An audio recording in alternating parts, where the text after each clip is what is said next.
Intellectual obedience is an oxymoron. And we need to understand that the religious discussions and the religious paradigm, in large part, calls all of us to be intellectually obedient.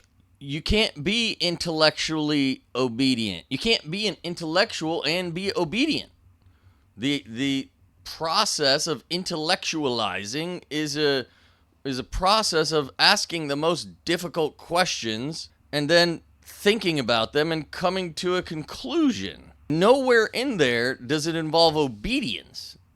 It involves discernment.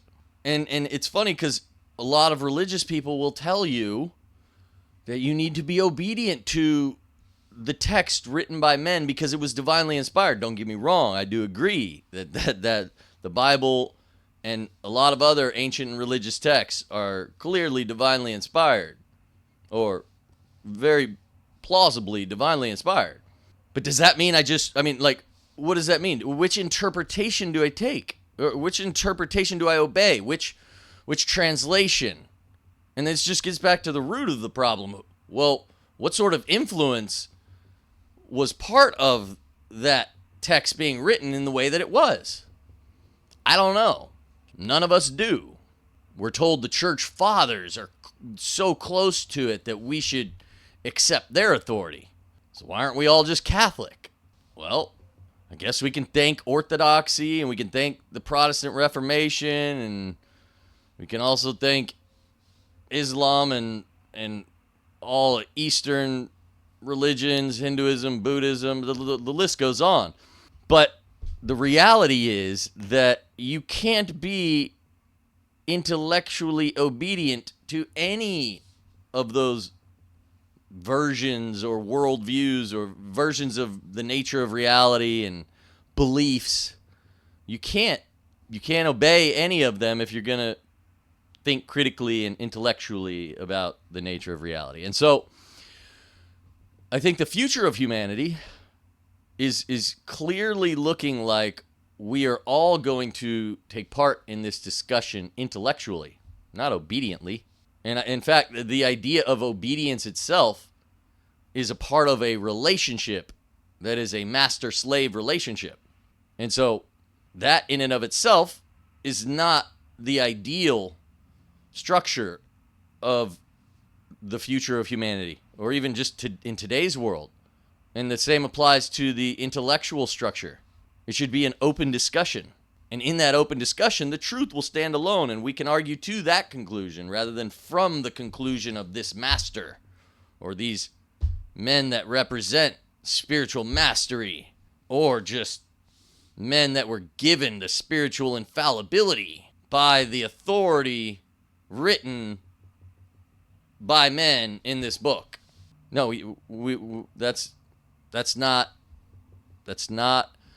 a philosophy or way of life that anyone should be promoting. And so once we recognize that the logical fallacy of the appeal to authority is a flawed philosophy that we shouldn't adopt, then we can take the idea of obedience to anything other than principles, love, oneness, the golden rule, the structure, the nature of vibration and frequency, and identifying what that means in our actions individually and then collectively, and what that means for our collective way of life. That's what we should be focusing on.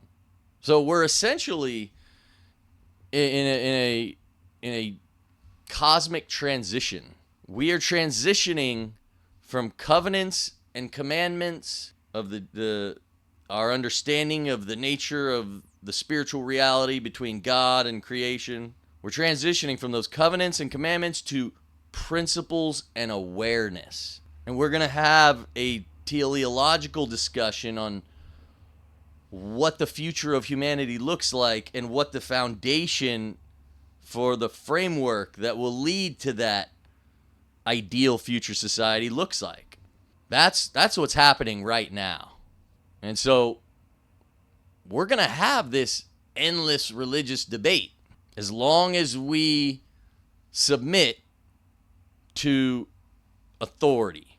As long as we use authority from text or the authority of church fathers as our way of determining the nature of reality, then the debate will go on forever and ever and ever. No one religion is going to prove everything of the other religions to be either false or not divine or demonic or what. No, because there's a lot of fruits that come from a lot of those different religions that are unique to those religions, whether it's the understanding of our chakras and our energy systems within our body that, frankly, the Western world is in need of understanding, especially at our younger developmental years, because that, from the lowest chakra to the highest chakra is a foundation of the temple that each body represents, that houses the kingdom of God within. And it once you understand them from the ground up, you build a self-awareness and an understanding of how to respect yourself and the disciplines that are associated with each of those chakras. But yet we have the Catholic Church that tells us they are the fullness of truth. On top of the fact that they have this divine authority, they are the fullness of truth. But then you look at the Vatican II Council and it says that other religions have truths as well. And when you look into it, you find out they have truths that the Catholic Church doesn't have, that are very beneficial to the development of an individual and the awareness of an individual, of themselves, and how to understand how they conduct themselves is broken down into these different energy centers. There's a lot of value that comes from that. But I was raised Catholic, 32 years of my life. Never heard about that. And when I finally did, I realized the fullness of truth. Not only is claiming to have the fullness of truth an unhumble and arrogant thing to say, I realized in that moment it's not true. Not to mention the whole practice of meditation in the way that the Eastern philosophies or Eastern religions teach us. I didn't learn that in Catholicism. And most Catholics I talk to don't understand the value of meditation. It's always like contemplating something. It's always external. Yes, you have the Catholic mystics and mystics of all religions that understand and value that internal stillness as the internal space that you come in union with God and consciousness and the spirit, and you can feel it.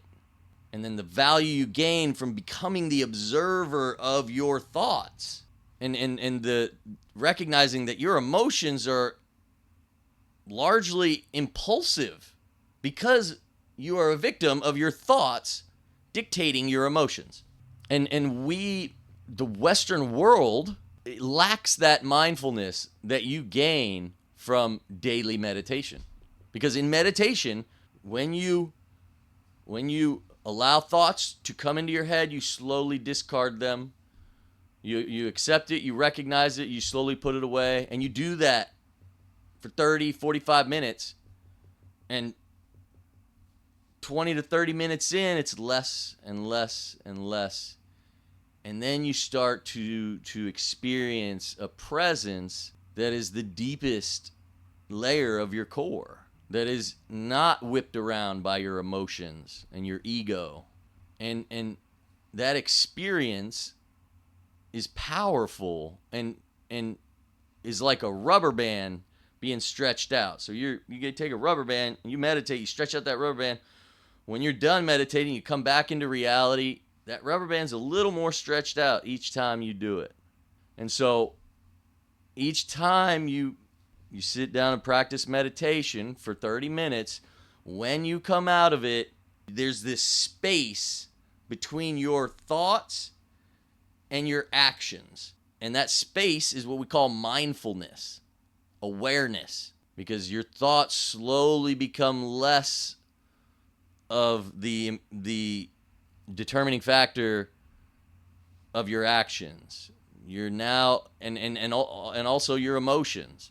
And so you become more peaceful, more composed, because ultimately no one wants to be angry, no one wants to be sad, no one wants to be upset or afraid. No one wants to be any of those negative emotions. But the Western world hasn't really been given the tools to learn how to separate yourself from the very thoughts that drive those negative emotions. There's a saying I heard it from Sadhguru. Said something along the lines of, human suffering is a result of memory and imagination. In other words, if you have negative memories, you can suffer from that.